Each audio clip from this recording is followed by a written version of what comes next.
Mapapagkatiwalaan pa ba ang mga inihalal natin?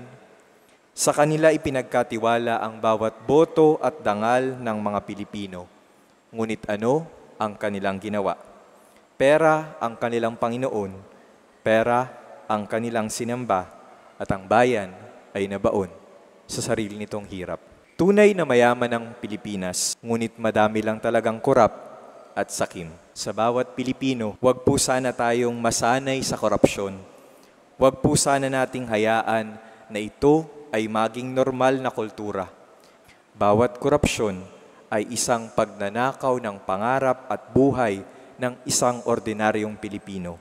Bawat korupsyon ay pagpatay sa pag-unlad ng ating bansa. Ngayon ang tanong, saan tayo pupulutin kung ang gobyernong ating pinagkakatiwalaan ay siyang kurakot?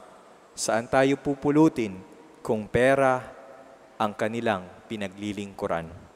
Ang ipinagdarasal ko ngayon, sana ay may makulong, sana ay may managot, sana maibalik ang pera na ninakaw.